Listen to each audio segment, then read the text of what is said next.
There are very few names in the entire history of the Western world that carry the weight his does. Say it anywhere on Earth, in a schoolroom, in a history lecture, in a conversation between strangers, and the image appears instantly. A short man in a gray coat, a bicorn hat tilted at an angle, a hand tucked inside a jacket, an expression that seems to contain entire armies. But strip away the image, and what you find beneath is one of the most genuinely contested legacies in all of recorded history. A man whose name has been claimed by democrats and by dictators, by revolutionaries and by emperors, by those who see him as the force that dragged the modern world into existence, and by those who see him as a conqueror who draped the chains of tyranny in the language of liberty. Napoleon Bonaparte was born an outsider. He rose to become the most powerful man in Europe. He built institutions that still govern the lives of hundreds of millions of people today. He also waged wars that killed over 3 million soldiers. He restored slavery in the French colonies after it had been abolished. He turned the press into a propaganda machine. He crowned himself emperor of a republic built on the blood of those who had died to end kings. So which was he, truly? The answer, as with all genuine historical questions, is complicated, and it is far more interesting than any simple verdict could contain. This is the real story of Napoleon Bonaparte, from a bullied boy in a military school to the architect of the modern world, to a dying man on a rock in the middle of the Atlantic, dictating his memoirs and rewriting the story of his own life with the same ruthless intelligence he had once used to conquer a continent. Pay close attention, because very little about this story is what it first appears to be. The island of Corsica in the summer of 1769 was a place in the middle of its own upheaval. For years, Corsica had fought for its independence under the leadership of a man named Pasquale Paoli, a revolutionary, a philosopher general who had given the island one of the most progressive constitutions in the world, decades before the American Revolution would attempt something similar. Then, in 1768, the Republic of Genoa sold Corsica to France. The French arrived, crushed Paoli's resistance at the Battle of Ponte Novo in May 1769, and declared the island a French province. Less than 3 months later, on August 15, 1769, in the town of Ajaccio, a boy was born to Carlo Bonaparte and Letizia Ramolino. They named him Napoleone di Bonaparte, a thoroughly Corsican, thoroughly Italian name, in a household where the first language was not French at all, but a dialect of Italian. Carlo Bonaparte was a lawyer and a pragmatist. He had fought with Paoli against the French. When Paoli lost, Carlo made a decision that would define the trajectory of his second son's entire life. He switched sides. He cultivated relationships with the new French governor, secured recognition of the family's minor noble status, and obtained a royal scholarship to send his sons to school on the French mainland. Napoleon left Corsica at the age of 9. He arrived in Autun knowing almost no French. Within months, he was transferred to the military academy at Brienne-le-Château, where he would spend the next 5 years. Those 5 years were not easy. The academy at Brienne was a world of wealth and privilege. Most of the students came from France's great noble families, children who wore their ancestry like armor. Napoleon came from a small island that most Frenchmen could barely locate on a map. He spoke with a heavy Corsican accent. He was a scholarship student, which meant the other boys knew his family could not afford to pay his fees. And he was, by his own admission, not immediately likable. Intense, proud, quick to take offense, deeply committed to Corsican nationalism at a time when Corsica was considered barely French at all. He was mocked constantly. His name was difficult for French boys to pronounce, and they twisted it, calling him Napoleone la paille au nez, Napoleon the straw nose. He ate alone. He had almost no close friends. He found refuge in two things: mathematics, which he mastered with a clarity his teachers found remarkable, and books. He read everything, history above all. He devoured accounts of Alexander the Great, of Julius Caesar, of Hannibal. He read about men who had started with nothing and built empires. He was not reading for entertainment, he was studying. One examiner at Brienne wrote of Napoleon, "He has always been distinguished for his application in mathematics. He is fairly well acquainted with history and geography. This boy would make an excellent sailor." He would not become a sailor. When his father Carlo died of stomach cancer in 1885, Napoleon was 16 years old. He immediately assumed the role of head of the family, not the eldest son, but the capable one, the one who could be trusted to act rather than merely to feel. He graduated from the prestigious École Militaire in Paris that same year, completing a 2-year course in 12 months. He finished 42nd in a class of 58, unremarkable on paper. What the rankings could not capture was the quality of a mind that was, even then, unlike anything his teachers had encountered. He was commissioned as a second lieutenant in an artillery regiment. He was 16 years old. He was stationed in provincial France. He read, he wrote, essays, pamphlets, a history of Corsica, a romantic novella. He was waiting, though he did not yet know for what. What he was waiting for arrived in 1789. In Paris, the French Revolution began. The world broke open. The Bastille fell. The old order, the monarchy, the aristocracy, the centuries of inherited privilege that had marked every institution Napoleon had navigated, was swept aside in a tide of violence and ideas that changed the trajectory of human civilization. Liberty, equality, fraternity, the principles were electric, and Napoleon, the boy from the wrong island who had been laughed at for his accent by boys who had been born into everything he would never have, Napoleon felt those principles in his bones. He aligned himself with the Jacobins, the radical wing of the revolution. He threw himself into the chaos with a ferocity that immediately distinguished him from every other officer of his generation. In 1793, at the age of 24, he was given command of the artillery at the siege of Toulon, a French port that had been seized by British forces in support of the royalist counter-revolution. The French army was in disarray. The generals were incompetent. Napoleon took one look at the terrain, identified a hill that commanded both the harbor and the city, and built a battery there that made the British position untenable.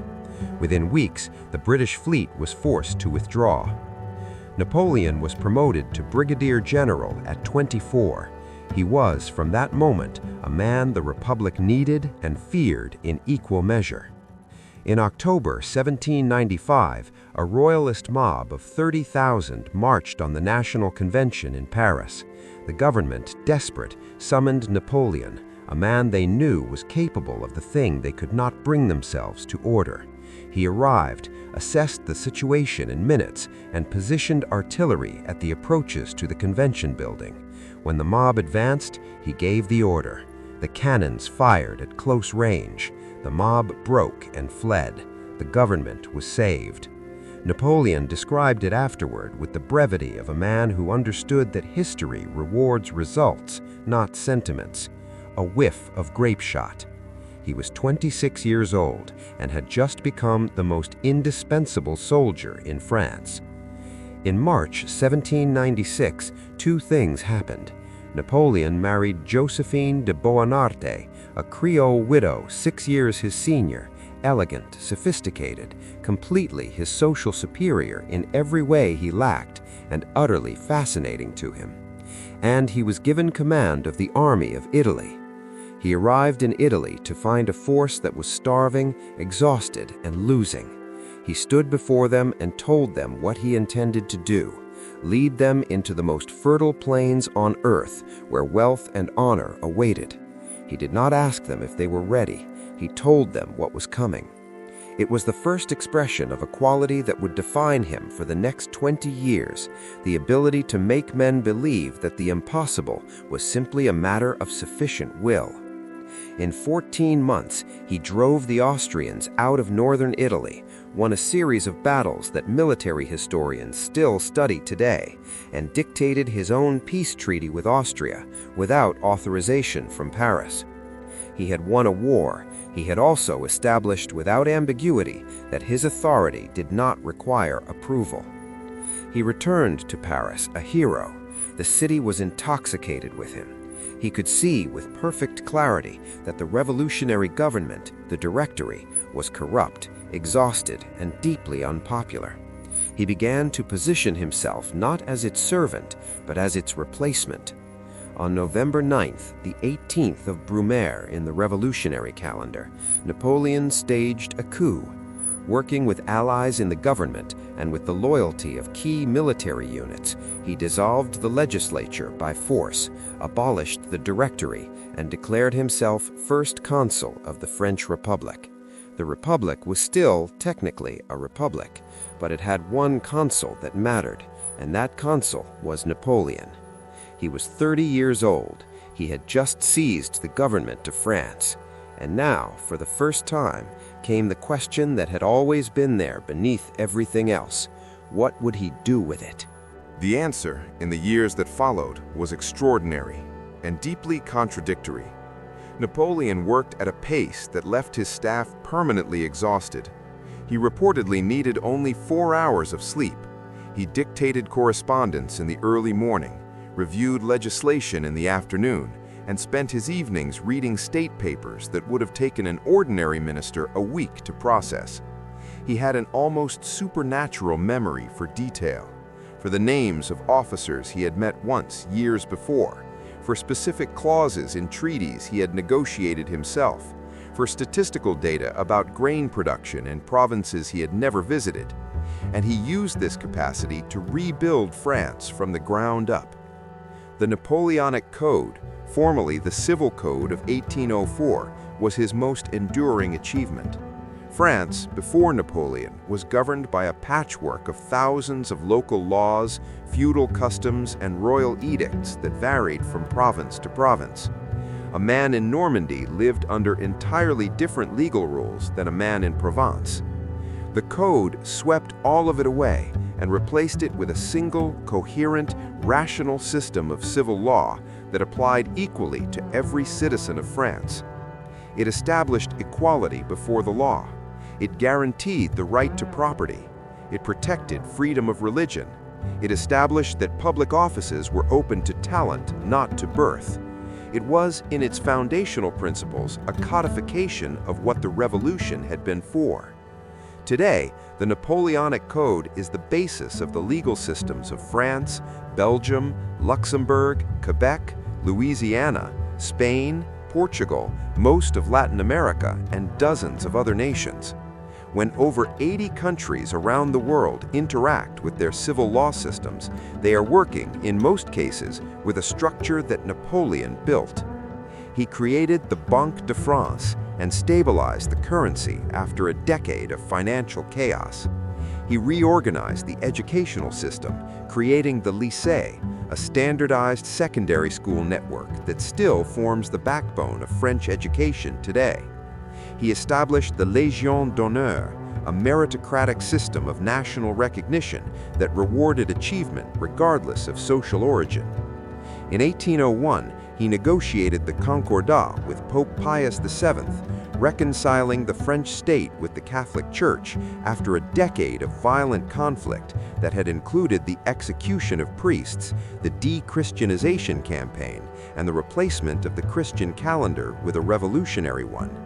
Napoleon was not a religious man by any meaningful measure. He once described religion as what keeps the poor from murdering the rich. But he understood that millions of French people were Catholic, and that governing them well meant governing with that reality rather than against it. And then there was Austerlitz, December 2nd, 1805. Napoleon faced a combined Austrian and Russian army that outnumbered his forces and held the high ground. His marshals were nervous. Napoleon was not. He had spent days studying the terrain, identifying the moment when the enemy, tempted by an apparent weakness on his right flank, would thin the center of their line to attack it. When they did, he struck the center with his full reserve force and broke the Allied army in half. Austerlitz is considered by many military historians to be the most perfectly executed battle in recorded history. It was over in less than 9 hours. Napoleon lost 9,000 men. The Allies lost 36,000. Austria sued for peace the following day. The Holy Roman Empire, a political structure that had existed for over 1,000 years, ceased to exist 6 months later, dissolved at Napoleon's insistence. He was 36 years old and had just remade the map of Europe. But here is where the story changes. Here is where the hero and the villain begin to share the same body. In May 1802, Napoleon signed the Law of 20 Floreal, reinstating slavery in the French colonies of Guadeloupe and Martinique. The revolution had abolished slavery in 1794. Napoleon reversed that abolition in response to pressure from colonial planters and in the pursuit of economic interests he placed above principle. Thousands of people who had been legally free were re-enslaved. In Saint-Domingue, what is now Haiti, a rebellion under Toussaint Louverture resisted the restoration of slavery. Napoleon sent an army of 60,000 to suppress it. Toussaint Louverture was captured by treachery, brought to France, and died in a prison cell. The Haitian rebellion ultimately succeeded, but at a cost of hundreds of thousands of lives. This was not the act of a man who believed in liberty. This was the act of a man who believed in France and who had decided that France's interests were synonymous with his own. The press, which had flourished in the early years of the Revolution, was brought under state control. By 1811, only 4 newspapers were permitted to operate in Paris, all under direct supervision. The police minister, Joseph Fouché, ran a surveillance network that monitored correspondence, tracked dissidents, and maintained what amounted to a modern security state. Opposition was not tolerated. And on December 2, 1804, the anniversary of Austerlitz, a date Napoleon chose deliberately, he summoned Pope Pius VII to Notre Dame Cathedral in Paris for his coronation as Emperor of the French. The ceremony had been planned for months. The cathedral was packed with dignitaries from across Europe. Pope Pius VII had traveled from Rome, the first pope to leave Italy in centuries, to perform the anointment. And when the moment came, when the pope reached forward to place the crown upon Napoleon's head, he took it from his hands. He placed it on his own head himself. He was not asking for legitimacy, he was declaring it. Beethoven, who had been preparing to dedicate his Third Symphony to Napoleon as a champion of the revolutionary ideals of human liberty, heard what Napoleon had done and scratched his name off the dedication page in fury. He retitled the symphony simply Eroica, the heroic one, and said nothing more. Europe watched, and it began, systematically, to unite against him. The wars that followed, the Peninsular War in Spain, the campaigns against Prussia and Austria, the seemingly endless military machine that Napoleon kept feeding with French lives, began to exhaust the country that had worshipped him. Spain became a nightmare, a guerrilla war against a population that refused to accept French rule, a bleeding wound that drained men and resources for 6 years and produced no decisive victory.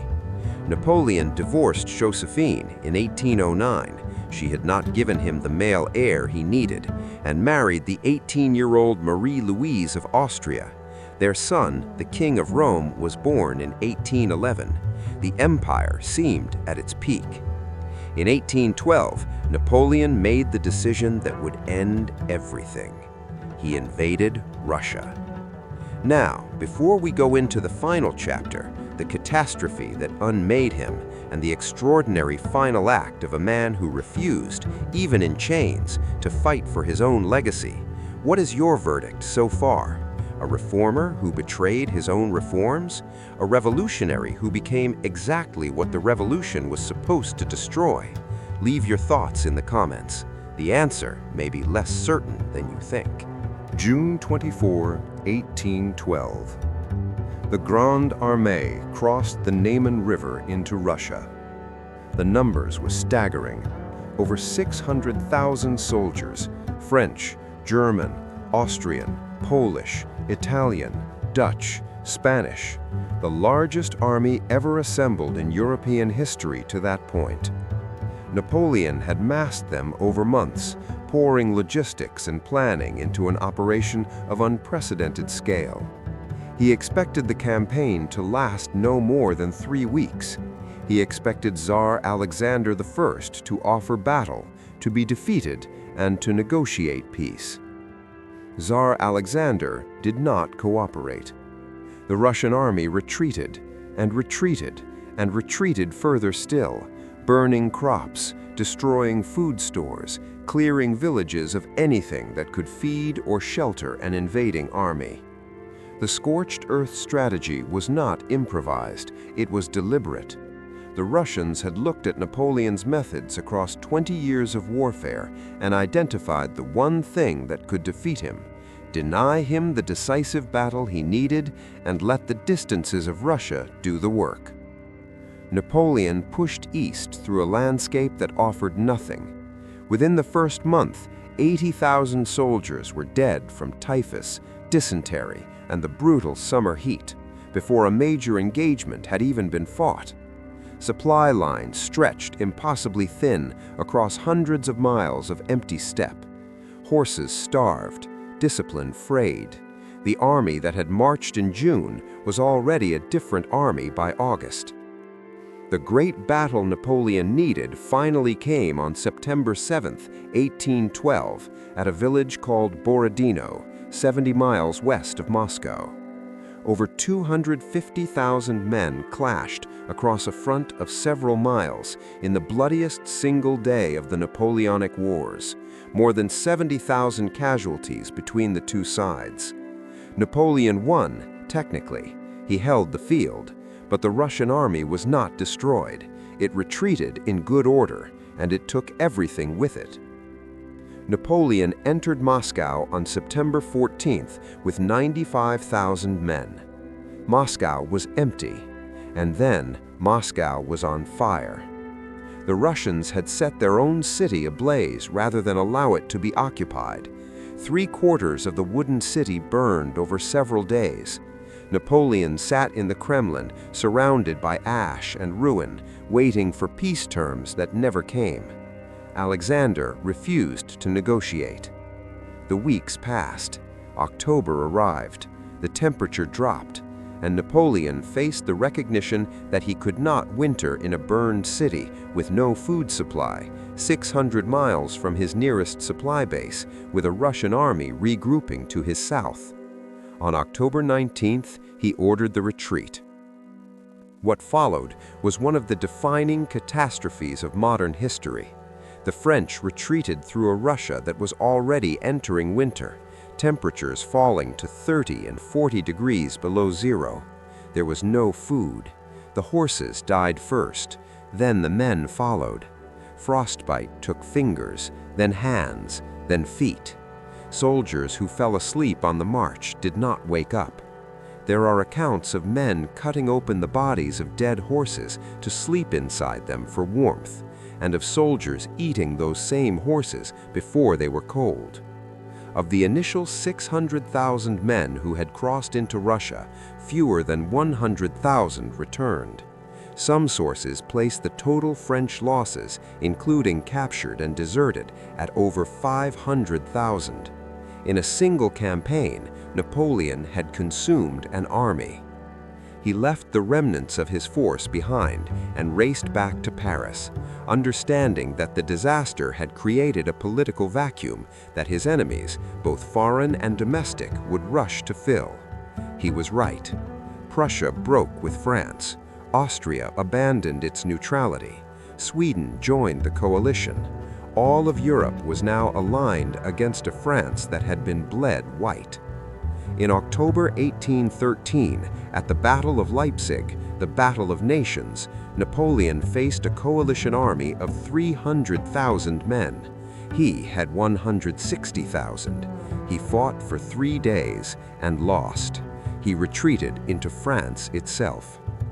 The campaigns of early 1814 were perhaps the most brilliant of his career. Small, desperate actions against overwhelming odds that showed the full depth of his tactical genius. But genius cannot multiply men.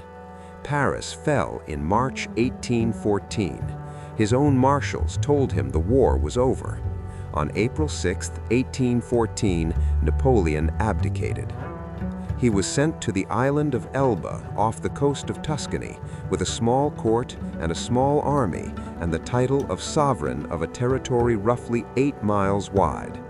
The European powers, not yet understanding what they were dealing with, allowed him to keep his imperial title and his guard. He escaped in February 1815 with 1,000 men and marched north through France. At each crossroads, soldiers sent to stop him joined him instead.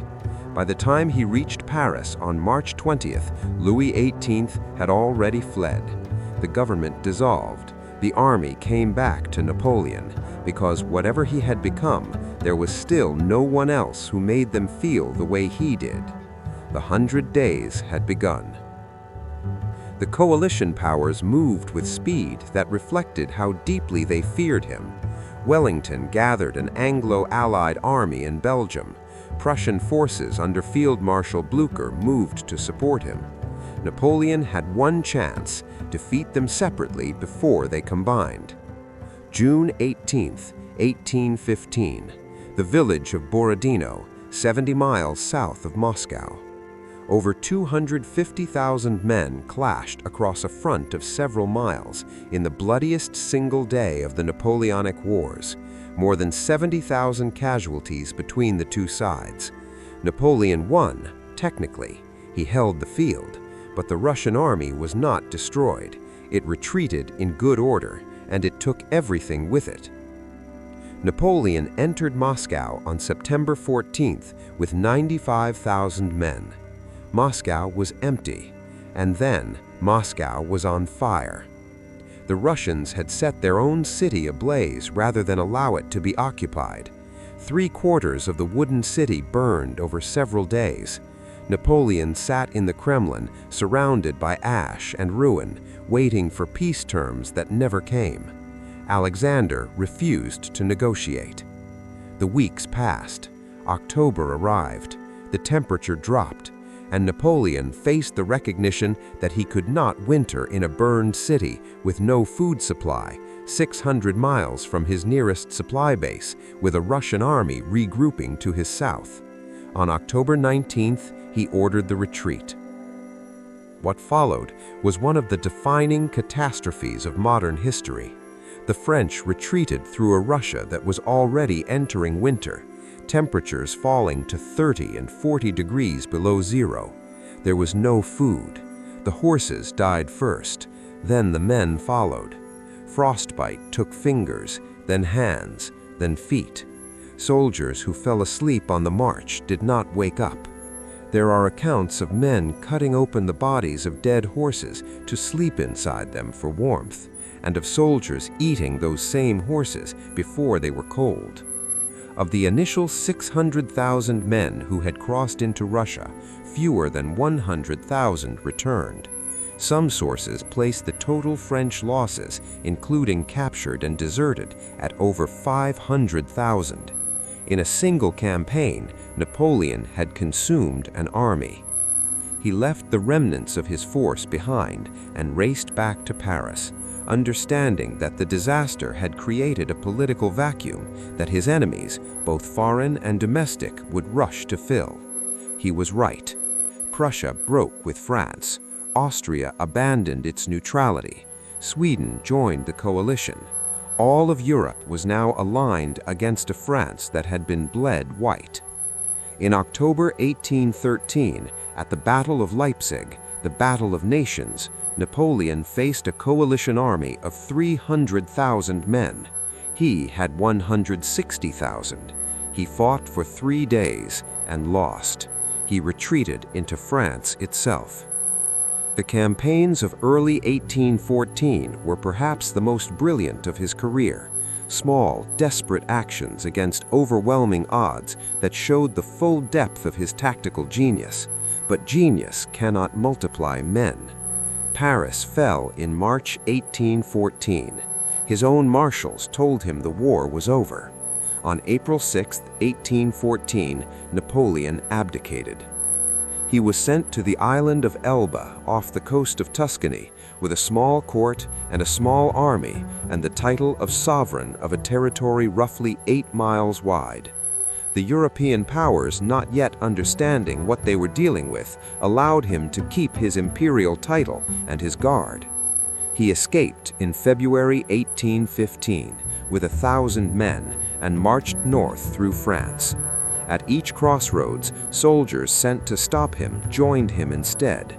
By the time he reached Paris on To everyone who has remained with this story from beginning to end, that dedication is extraordinary, and it means more than you know. The stories that history has preserved for us are inexhaustible in their depth, their complexity, and their capacity to make us see our own world differently. You have just witnessed the rise and fall of the most contested figure in European history, and the best is still to come. If this documentary made you think, leave your verdict in the comments. Hero, villain, or something more complicated than either. Subscribe so you never miss what comes next, because the next story is already waiting, and it is every bit as extraordinary as this one.